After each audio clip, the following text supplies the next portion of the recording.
And we're back with KMMA. I'm Andio. I'm Khalil Deal. And this is that time where we bring you our fabulous Friday face-off show where we take one more look at these animals before they get in the cage and give you some final thoughts. So, real deal. Tailake Nuraji against Kiefer Crosby. Anything change? All right, man. So yeah, for this one here, man, I gotta say, man, I'm very happy. Tayalaki Niraji looks amazing. Much taller than Kiefer Crosby. He's bigger. He looks more muscular and ripped. He's built. Kiefer Crosby also looks in good shape as well. Not to take anything away from him. I just feel like Tayalaki looks a bit bigger than Kiefer. And I thought that it was going to be the other way around because Kiefer's, I've seen this guy look pretty big in the past there. Not as big as I thought he was going to look, so that's good. Yeah, man, I'm still sticking with Tayalaki Niraji here. I think he gets the win here. This is going to be a banger of a fight while it lasts. Give me Tayalaki Niraji to win by knockout or submission. I think he finishes Kiefer Crosby in this one. I think in order to get in there, to get some grappling working, to get his good ground and pound working, Kiefer Crosby's going to have a lot to get through. He's going to have to get through that Muay Thai man with those kicks and knees and elbows that Nuraji is pretty good at. If he does, Nuraji even has a good sprawl. His grappling's not bad. And funny thing is that you were very happy that Tegelaki was a taller guy here. It's true, you should be, because Kiefer Crosby here has a history of losing to taller guys. Last time he lost to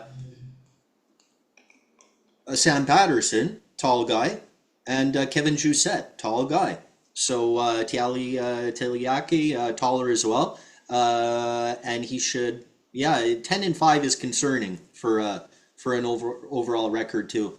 So give me a Taliaki by knockout or decision. Yeah, he's never won in the UFC.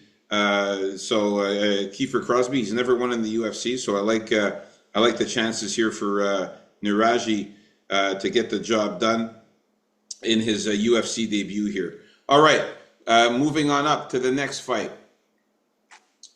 We got here Sumaderji against Kevin Boras. I'm gonna stick with the Peruvian Sun here. I think this should be a really good fight here. I think Borjas, he's going to be the smaller guy here, obviously, but he's going to be faster. And I think if he keeps moving and uses some of those nice techniques along with his good combinations, I think he can pull this one off. He's there to be hit, though, with the way he moves back. I don't like that too much because I don't like to see him on the back foot. And what gave him problems, I think before, because I keep an eye out on these things, are body shots. So I'd like to see, I don't think we're going to see that type of body work from Sumar Derji because I think that the body shots that were affecting Borjas, let me check this for a second here, were from Joshua Van. I remember he was having an effect on Borjas with his body shots, but that's Joshua Van. And he rips some of the most amazing, some of the most well-placed, well-timed body shots in the division here. So, yeah, banger fight, but I'm going to lean towards Borjas here. Also because I think his grappling is better than Sumaderji if it ever gets to that point. I think Borjas should go for a couple takedowns for sure.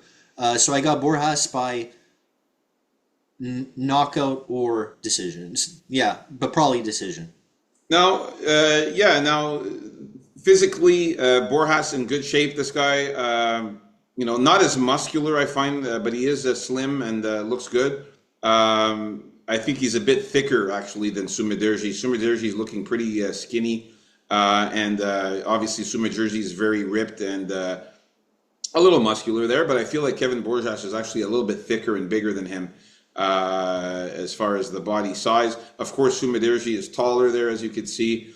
Now, here's the thing. Sumaderji, this guy, out of his 7 losses, now 6 of them have come by submission and 1 by decision. Okay, so he's never been knocked out, but I have seen him get rocked in some of his fights, Sumaderji. But Kevin Borjas, I know that on the record here, since he's been a pro, he has no submissions. Okay, but I did some research here, and this guy in his amateur career has had submissions. Okay, and it's actually quite a few too. When he was fighting in the very lower level promotions, he got an armbar against Jorge Pereira, a heel hook against You Luis. mean lower level in amateur? No, that's Yeah, what in you. amateur. Yeah, Okay, in amateur. Uh, digging deep. The deal. Digging yeah, deep. yeah. No, he got an armbar against Jorge Pereira. He got a heel hook against Luis Alejandro. He got an armbar against Carlos Cespedes, and he also got another submission, triangle choke against Freddy Juan Ortiz in 2017. So he does know how to get submissions. Just that he hasn't used it since he's been a pro. He's just been winning by knockout or decision since he's been a pro. So don't kid yourself. This guy could maybe latch in a submission on Sumiderji here. All right. So I'm going to go with uh, Kevin Borjas to get the win here by submission or knockout. I'm going to go for the finish here. I think that he might latch in a submission on Sumiderji and catch him off guard, since Sumiderji probably doesn't even know he has those subs in his back pocket there. So give me Kevin Borjas, knockout or submission. I'm changing it from knockout or decision to knockout or submission because he has subs. He knows what to do down there. The Peruvian sun in the land of the rising sun. Yeah. All right, next fight. This is going to be a banger of a fight here. We got Sergey Pavlovich against Waldo Cortes-Acosta. Who you got here, NDO? I'm doing it, man. I'm gonna go with Waldo Cortes-Acosta. Could you believe, man, that this guy could be like a couple fights away from a title shot? It's insane. And he's been beating these guys on the come up step by step, better than the last. I don't like what I've seen out of Sergey Pavlovich recently. He got knocked out a couple times there, then won a very unimpressive decision against Rosenstreich there, who's not even in the UFC anymore. I think Waldo Cortez has a good style to nullify Pavlovich here, get him frustrated. Basic style, but effective. And all he has to do is pay attention to that leg. What am I saying? He doesn't have to pay attention to that leg. Leave it in front there. Get it kicked 100 times. It won't matter in the end. Waldo Cortez will eat those kicks, and just avoid that power shot by Pavlovich. I don't think Pavlovich is the same fighter, man, as he used to be. So I'm gonna go with Waldo Cortez for maybe the second time here, because I haven't been the biggest backer of Cortez, but for this fight I am. I'll admit it, he's better than I thought he was. I call him winning this one by decision or knockout. Yeah, man. I was impressed to see the physicality side here. Waldo Cortes-Acosta looks in an amazing shape here. Slowly, he's getting in a better shape also, because remember, his first fight or two, he was kind of on the blubbish side. Yeah, he used to be a little chunky, but now he looks in great shape. He looks lean. He's got muscles. He's built. He's still big. Yeah, he's big, and he's also the same height here as Sergey Pavlovich. And Pavlovich, he has a bit of a stomach there. I know he's hiding it with his little flag there, but he has a bit of a stomach. He does not look as good in shape as Waldo Cortes-Acosta. I feel like Waldo's is in better shape than Sergey Pavlovich. I can see Pavlovich gassing out after trying to land some crazy, huge looping shots, looping punches, overhands, and not landing on Waldo because he's quick on his feet and he manages to dodge those crazy punches, and he sees them coming from a mile away there. He did that to Rebeles de Spain, who tried to attack him with those huge punches and wasn't successful in landing them. So I could see him getting tired. Waldo landing some good shots, some good jabs, possibly even taking down Sergey Pavlovich.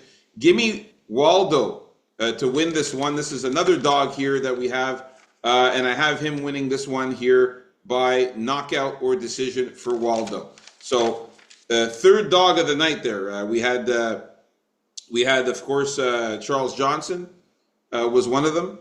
Mahashate was another dog, and then this guy here, the third dog of the night. So lots of dogs barking this week.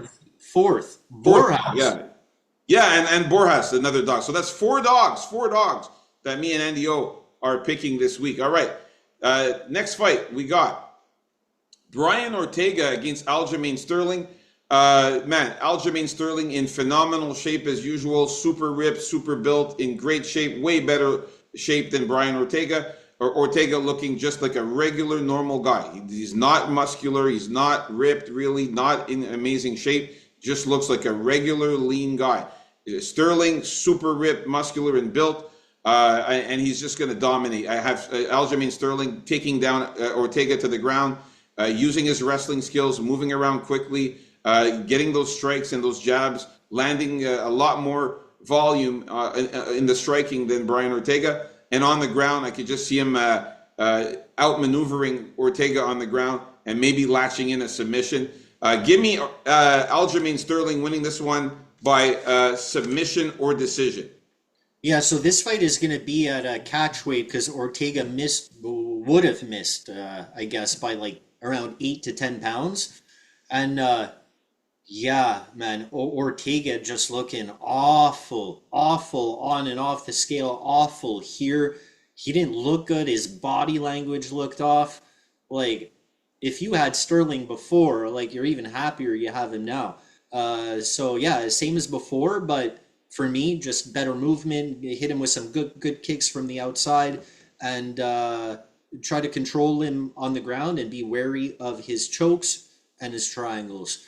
But yeah, this guy looked like a mess, man. So let's see how it goes. Give me Sterling by decision or sub. I'm glad we're still getting the fight. I was scared that they were going to cancel this fight, but they made it a catch weight at least. All right, next fight we got Johnny Walker against Mingyang Zhang. Oh, it's my turn here. Yeah. Yeah. Okay. Yeah. So these guys, man, doing a forehead pushing contest. Like, this is at the end of the second run. They had two of these little contests going on. I don't know. But yeah, look, both of these guys in great shape. Johnny Walker looking even thicker than Mingyang Zhang. Even taller than him, but we all know Johnny Walker, a physical specimen. But also, I think we all know that Johnny Walker's chin is really, really vulnerable. I think these days he's been knocked out so many times in his life. It's ridiculous. And Mingyang Zhang, he doesn't like fights to go particularly long. So I know Johnny Walker said he wanted to test the finishing power of Mingyang Zhang. I don't know how he's going to plan on doing that. But yeah, I have a slight feeling to think that Johnny Walker is going to play super, super safe and try to maybe get a decision. But it is a 5-round fight, and I don't think Ming Yang wants to fight that way. I think Ming Yang gets the job done within the first couple rounds, and by knockout or sub for that matter, but probably knockout. Yeah, man. Again, like I said, man, Johnny Walker looks great. Like you said as well, looks great, in great shape. He's a bit taller than Mingyang Zhang. He's going to have that 4-inch height advantage. But, you know, when we're looking at it here, you know, it doesn't really look like he's got 4 inches height advantage there, but it looks more like he's got maybe a couple inches height advantage, but whatever. Again, Johnny Walker's been knocked out several times. Mingyang Zhang is a knockout artist, man. He also has submissions in his back pocket. Yeah, he's also in great shape as well. When they were pushing heads and stuff like that, Johnny Walker was like getting way too aggressive there, and Mingyang Zhang had to back up and was telling him, hey, yo, relax. Like, he was putting his hands out, like, calm down, like, whoa there, you know? And never a fan of this head pushing thing. You know, like, I think Johnny Walker is trying to like impose his toughness there, and I think he's going to get slept. Give me Mingyang Zhang to either knock him out or sub him in this one, man. So there you have it, folks. Our final predictions, thoughts, and face-offs for the main card. If you love these fabulous Friday face-off videos, shoot us a like and subscribe. Leave us a comment. Stay tuned for our official bets video coming up next. MMA, baby. Peace.